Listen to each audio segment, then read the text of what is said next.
Time now for our New York Minute's Thirsty Thursday edition.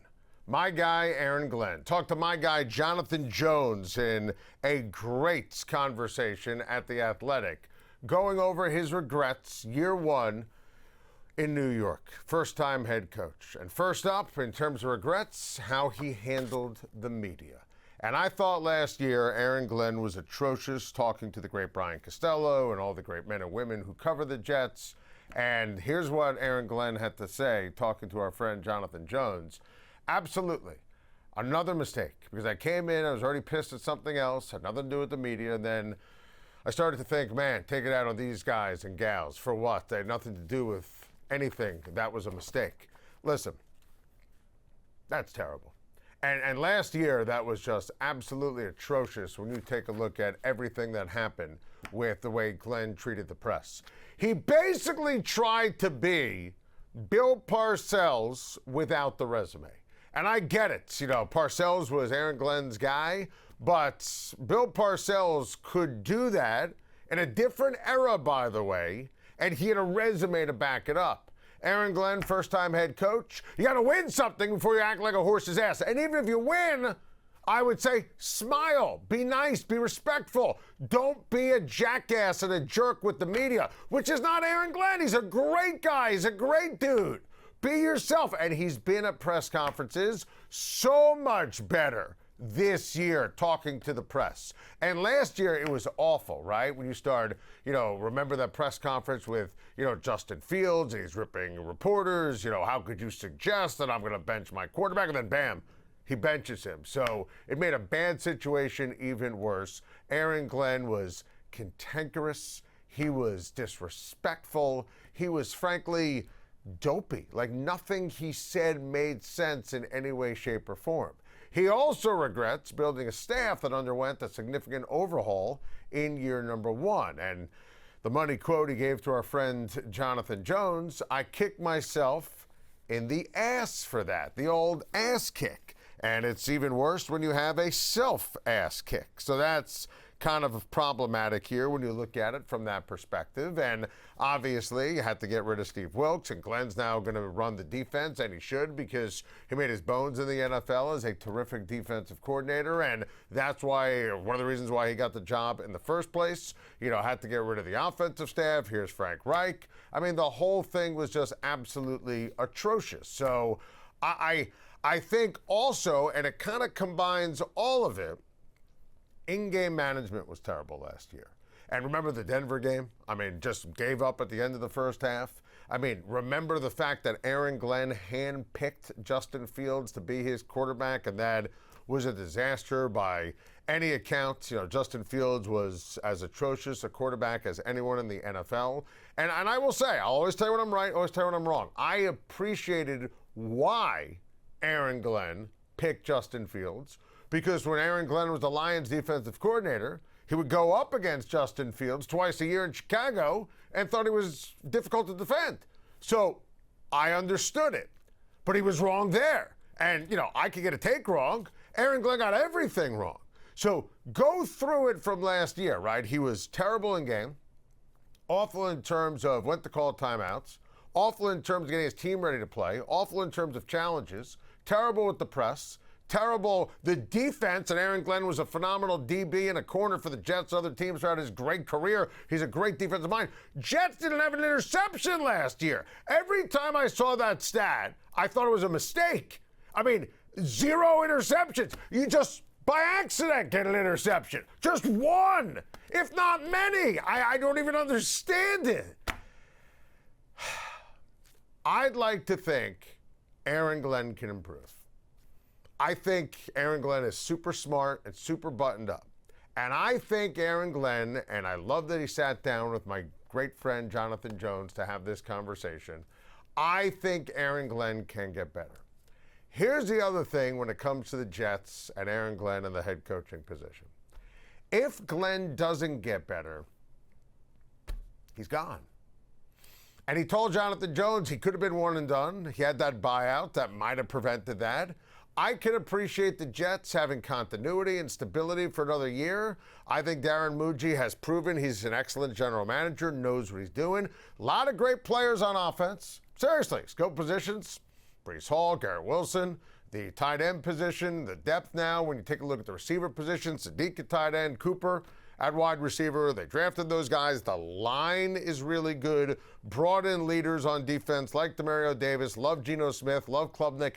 It makes sense. They had a great offseason. If the Jets, and I do think they could start 3-2. I think they're going to win week 1 in Tennessee. I think they're going to shock the world and beat the Green Bay Packers week number 2 at home. And I think they can beat the Cleveland Browns in week number 5.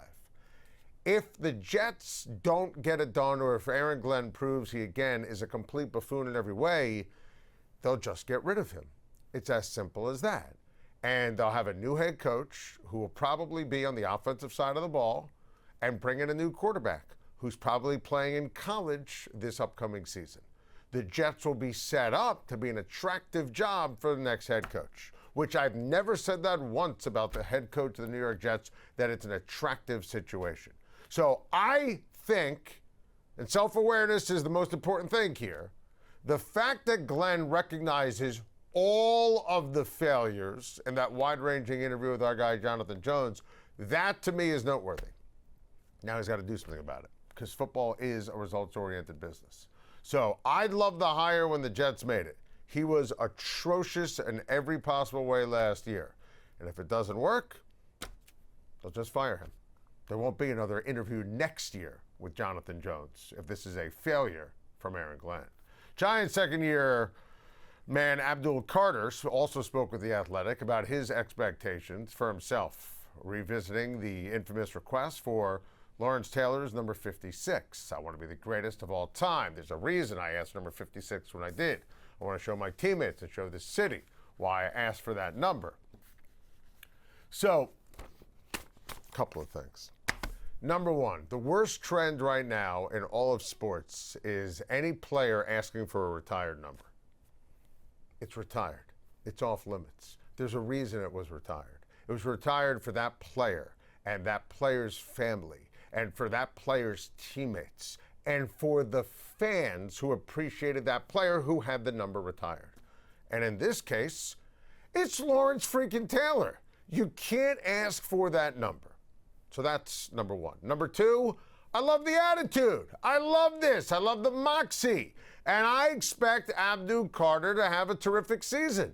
This is why he was drafted. The Giants' defense should be excellent, and he should be part of this. And this should be part of the deal here when you take a look at the Giants and Coach Harbaugh for this upcoming season. You know, they have a lot of terrific players, terrific young players, guys who can get to the quarterback. The pass rush should be great. I love the attitude from Carter. By the way, show up on time. Don't be late. Don't take to social media. Start ripping teammates. Don't do any of that stuff. I think Abdul Carter is going to take a monster step forward. I think he's going to have an excellent season. I think that his attitude is awesome. He better back it up. Preparation, meeting room, practice field, act like a pro, show responsibility, then kick ass and take names coming up on game day. From the gridiron to the diamond, Mets owner Steve Cohen met with the media yesterday, and he's got the same question he's been getting for months. Are you sticking with David Stearns? Listen, I'm committed to David. I've said that before. You know, we're going to move forward, and I thought we had a great trade deadline. You know, listen, David is smart. He knows what he's doing. He's very adaptable.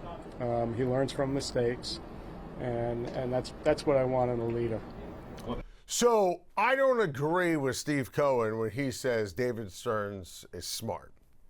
I think what he's done over the last couple of years has been the antithesis of smart. It's been foolish. It's been ignorance. He's been arrogant. He's treated Mets fans like fools, and they are not. They're a brilliant, passionate fan base.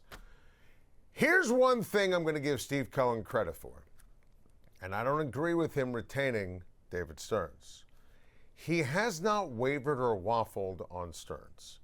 And I do think that's important here when it comes to organizational structure, getting the next manager, free agents signing with the Mets, and continuity in terms of a plan.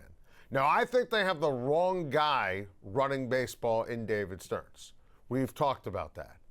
But I think Cohen is right that if he fires Stearns, it's an upheaval that, you have to start everything all over again tenfold. So I appreciate him doubling, tripling down, and saying that Stearns is his guy because I know that it's true. You know that it's true. The word choice, I think, is a little cartoonish and buffoonish on Steve Cohen's part.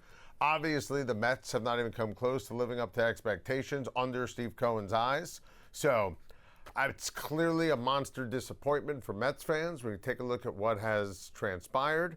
But I do think there are benefits here to the immediate future with the Mets. Stearns did have a strong trade deadline. Let's be fair about that. Mets have played better baseball. It is a pivotal offseason. The goal next year is not to break it down and build it back up. It's year 3 of the Juan Soto contract. The goal is to make a push in the playoffs, and if you don't, it's going to be a complete and utter failure. Mets have to go back to the drawing board on so many different things. They need 4 new starters. They need more pop in the batting order. They need a first baseman. They let Alonso go. You know the deal. They need new relief pitchers. We can go on and on and on. But I do give Steve Cohen credit for this in terms of Stearns. He's letting everyone know Stearns is his guy. I don't agree with it, but I give him credit for making sure that that message is out in the court of public opinion. Cohen's thoughts may not even be the biggest headline from Citi Field yesterday. And we know it wasn't the team on the field. Did you see this raccoon clawing for peanut scraps? Holy hell. That's, yeah. Oh, he's back. Dude. Oh my God. Wait, Jameson, sit back. Coming up and ripping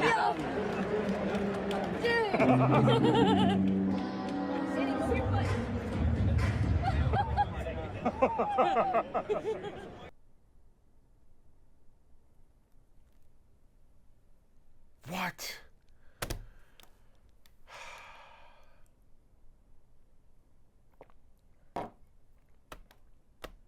And you thought the Mets play on the field was the grossest thing you were going to see at Citi Field all year. What the hell was that? A creepy raccoon trying to eat peanuts and peanut shells? What was he singing? Take me out to the ball game? Get me some peanuts and Cracker Jacks too? I mean, clean it up. I only see raccoons at Citi Field. Bad enough you got to watch the Mets play. Can we see that one more time? A raccoon emerging from Citi Field concrete to eat peanuts.